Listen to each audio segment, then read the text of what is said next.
Good morning. How the devil are you doing this fine day? Me? Well, I am broadcasting to you from what is now effectively a plague pit. My youngest daughter is fresh back from the Glastonbury Festival, and along with the usual sunburn and hangover, she's returned with COVID. And my wife called earlier today, and she wants to be collected from my eldest daughter's house because she is ill as well. My current plan is to put the pair of them upstairs and feed them poppadoms and anything else I can slide under the door. But yes, before anyone asks, I did go fishing yesterday afternoon, and yes, I did catch fish. Unfortunately, I caught one less than my son, who is currently milking his narrow victory for all it's worth. Oh, and one quick point before we actually get started. Today is our 330th show. We started in February 2021, so based on a very quick calculation and assuming that we can maintain the current level of output, I reckon we'll be broadcasting our 1000th show sometime around the middle of 2025. I hope to see you all for that one. Now, without further ado, let me roll the intro and get this show on the road.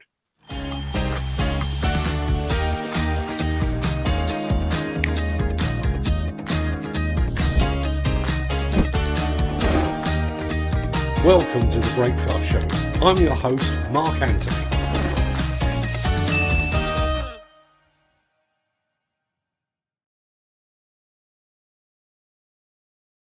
Now, I will get into things in just a second, but we've got a name, Eric Lyle, which I don't remember seeing before. If you have been here before, Eric, I do apologise, but we do have a proud tradition here. If you're a first-time visitor, you get the welcome confetti. Eric Lyle, welcome to the party.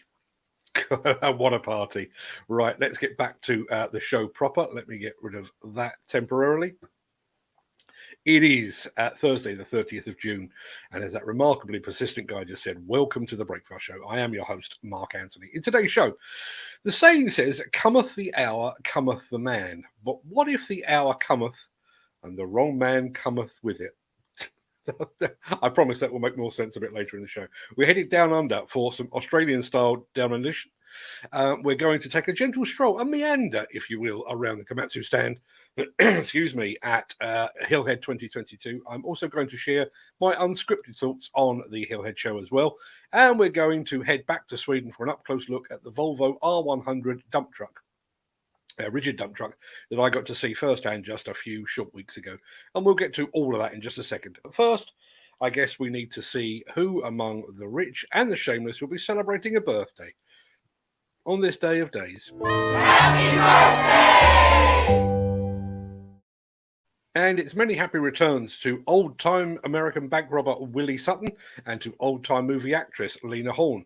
Happy birthday also to former footballer Gary Pallister, celebrity chef James Martin, to Formula One driver and the lesser Schumacher Ralph, and to the half-man, half-fish that is Michael Phelps. But far more importantly, a very, very happy birthday to the former baddest man on the planet, Iron Mike Tyson. Many happy returns to them, one and all.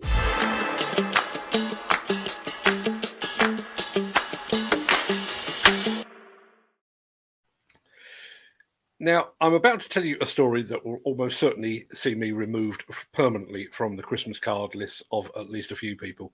But hey, we've come this far. In for a penny, in for a pound, right? Before I begin today's tale of woe, I would like you all to fix two things in your mind. I'd like you to remember that EGM stands for Extraordinary General Meeting, and I'd like you to remember the name Gary Bishop. Both of those things are going to be relevant a little bit later in this story.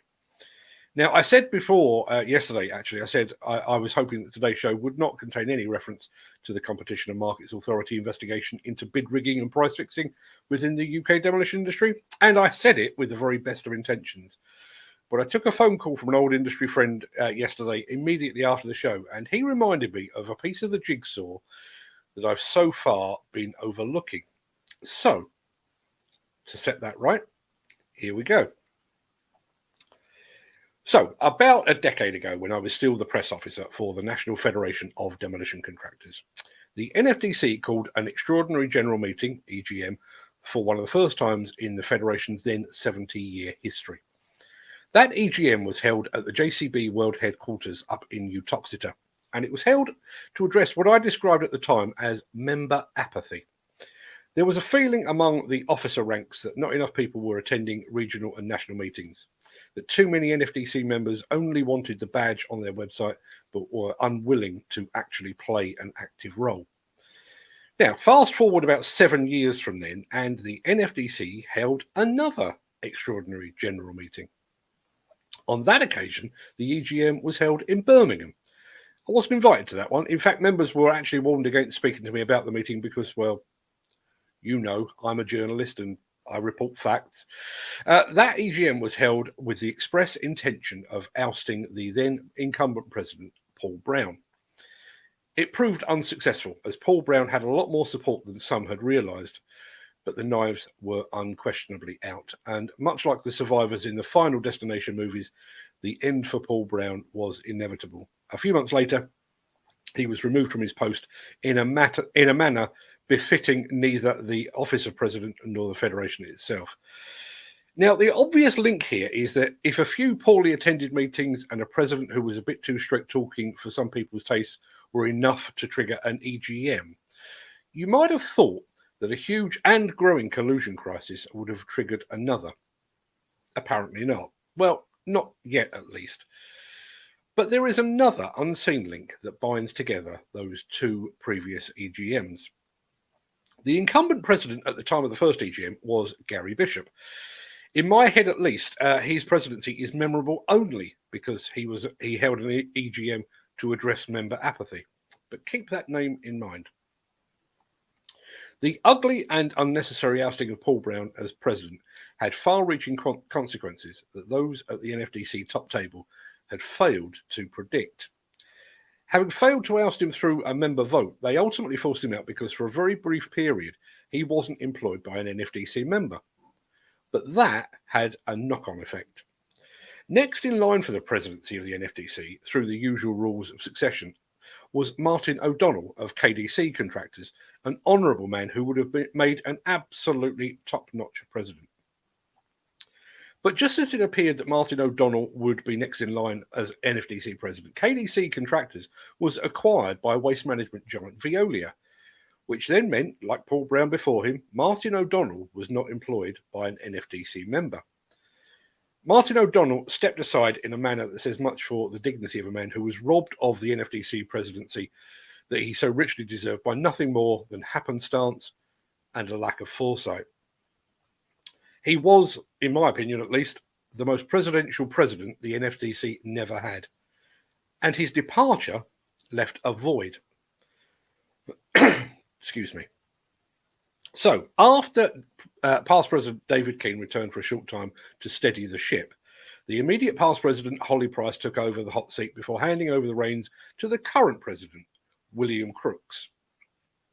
Now, I realise all this sounds like a particularly complex family tree, but I promise there is a point to all of this. Having limited the reign of one thoroughly deserving president and having swerved a second equally deserving president entirely in the past few years, we now find ourselves roughly 10 months away from the arrival of a new president. That new president will likely inherit the very worst of the CMA shitstorm that has only just made landfall. By the time that new, and I will stop doing that in a second, by the time that new president as the chains of office are placed around his neck, we will know the level of fines imposed by the CMA. We will probably know the thoughts of Build UK and the CITB on the whole sorry business. We will have felt the backlash from those clients impacted directly by the bid rigging and from those that will be seeking to avoid a similar fate. And we will likely know the names of any individuals that have received director bans. So when all of that comes home to roost, who is next in line? Who will be that new president? Yep, you guessed it, Gary Bishop. The same Gary Bishop that presided over the NFDC's worst period of member apathy. The same Gary Bishop who was the subject of a poison pen letter campaign calling for his resignation back in March last year. Just as an aside, while I am actually tired of saying it, no, I didn't write the letter. I don't need the protection of an anonymous letter written partially in Latin. I will tell you right here to your face, I served as press officer for under 4 NFDC presidents. In my opinion, it is my opinion, in my opinion, Gary Bishop was the worst by a considerable distance. And from all I heard, he was no better during his presidency of the IDE either. So, when William Crook's tenure comes to an end, what the NFDC will need is a president with the ability to unite members and to engage with them. Instead, it appears to be headed for a president that has already been the target of one ousting campaign, a man who failed to engage the Federation membership before and will likely do so again. What the NFDC needs even more desperately is a president with fresh ideas and a fresh perspective. What they look set to get is a second time around president who brings with him more than a decade of baggage and intellectual intransigence. Anybody else think we might be about to have another EGM? We shall see. The Miller GT series heralds a new era of unrivaled power and cutting-edge intelligent coupler technology, increasing job site safety, machine versatility, and productivity. It's the added versatility that you need at the value you can afford. To find out more, visit millergroundbreaking.com. That's 5 straight days talking about the CMA. I'm not done. There's more to come. I'll be back talking about that, no doubt, tomorrow. Now, before the CMA dam burst and before the Hillhead exhibition, which we're revisiting shortly, you might recall that I took a flying visit to Eskilstuna up in Sweden, home of the mighty Volvo construction equipment. I saw lots and lots of superb equipment, including my personal favourite, the remote control straight boom demolition excavator that we featured here a week or two ago. But the biggest and the baddest machine that I saw was the Volvo R100 rigid dump truck.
Believe it or not, they offered to let me drive that. Me, a man who can barely reverse his own car off the drive. At Volvo have no idea of the bullet they dodged when I declined. A man has to know his limitations, and I'm going to stick to driving computer keyboards.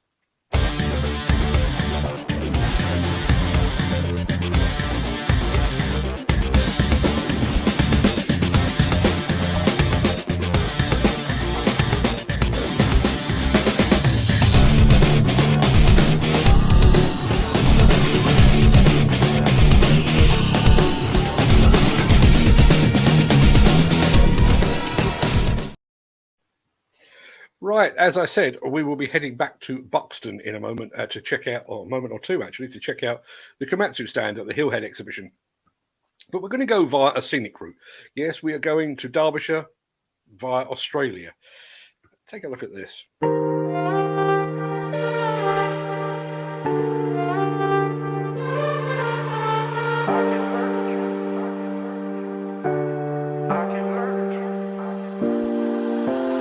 I can hurt you like you hurt me too, me too. We're letting go, rip it up, we're letting go, rip it up. I can hurt you like you hurt me too, me too. We're letting go, rip it up, we're letting go, rip it up.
Just going to say a very quick morning, good morning to Ken Hatter, who's just pitched up in the chat.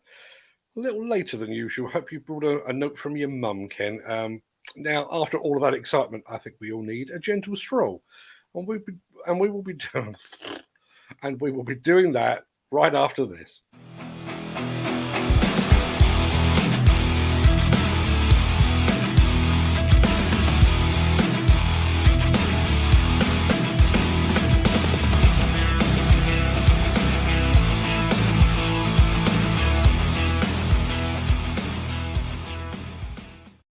There are times when it feels like my tongue, my teeth, and my lips have all declared independence from each other.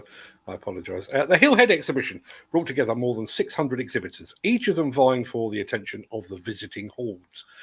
But there are certain stands that attract visitors like moths to a flame because they always put on a great display. And one of those stands belongs to Komatsu. And so with camera in hand, I took a gentle stroll, a meander, if you will, among the various machines on display. Another one of the mainstays of the Hillhead show is always Komatsu. Komatsu have got another big presence. Let's go and take a look around their stand.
Now, we do have a few more of those stand walkarounds to bring you over the next few days. But while the exhibition is still fresh in everyone's mind, and the closing day was this time last week, I wanted to share something else with you. And I'm going to do that right after this. Axoft and Svantec are your high-end partners for noise, vibration, dust and air quality systems, sensors and software. To find out more, visit axoft.co.uk or call 01234 639 550. As most of you know, Hillhead 2022 was the first exhibition I had attended since ConExpo way back in March 2020. So after a more than two year absence, I was seeing Hillhead, I guess, through fresh and unjaded eyes. So I recorded this. So here we are, last day of Hillhead, and I have a few thoughts. So I guess my first thought is, if it's true that the sun shines on the righteous, then within the quarry, demolition and construction business, there must be some very righteous people indeed, because the weather has been absolutely glorious, as you can probably tell from my arms. Second thing that occurred to me with exhibitions, and it only occurred to me today, literally this morning on the drive into the show, is shows like this are about what everyone brings to the party. Allow me to explain. The organisers of an exhibition bring the exhibitors. They've done a marvellous job, more exhibitors than ever before, so hats off to the organisers for that. Those exhibitors then bring the visitors. Once again, they have done a marvellous job. There are more visitors here than ever before. We haven't actually had the official numbers, but I'm sure this will be a record attendance. And then ultimately, it is the visitors that bring the mood and the sentiment. And based on everything that I've seen, based on every conversation that I've had over the past 2.5 days at this point, the feeling in the market, despite material shortages, despite fuel crisis and fuel cost increases and everything else, the feeling is very positive indeed. Now, it is possible that's just a snapshot. Maybe things aren't quite as rosy in the garden as everybody's having me believe. Based on everything that I've seen and everything I've heard, construction, quarrying and demolition is in very fine health. And I would just like to say a massive thank you to the organisers of the Hillhead 2022 exhibition for showcasing not just the equipment, not just for bringing the people through the door, not just for the weather, but for reminding us the importance of social interaction, for one thing, but also showcasing that positivity that is spreading through the industry. It's been a fantastic show. For all those people that I have met in the aisles, thank you for coming by and saying hello. For all those that I missed, my apologies. Perhaps we'll catch up another time. But it's been an absolutely magnificent show, and don't let anyone tell you otherwise. I'm not entirely sure why I ended the film like that, because I've yet to hear anything but positive feedback on the show. That's why I'm probably better off sticking to a script. Incidentally, just minutes before I came on air today, I saw a video clip of Tom Hanks. He was talking about going to the cinema, but I think what he said applies equally to exhibitions. And this is what he said. I love the idea of going out with a load of complete strangers and then coming out again with something in common. Pretty profound for a Thursday morning, I think you'll agree. Let's roll this. Sorry to interrupt the guy with the funny glasses, but if you're enjoying this video, please hit the like button as it helps our channel. Or, better still, share this video with a friend or a colleague. Thank you. Right, back to Beardy. Right, that pretty much wraps up the main part of this morning's show. I'm going to roll the outro in just a second before leaping gazelle-like over into the chat to see what you're all saying today. If you can't stick around for that, then please stay safe, look after yourself, your family, your friends, and your colleagues. Have a great day, and thanks for watching. Hope to see you tomorrow. But if you do have the time and the inclination, as ever, I'll see you on the other side of this. And yes, it is a Brock t-shirt.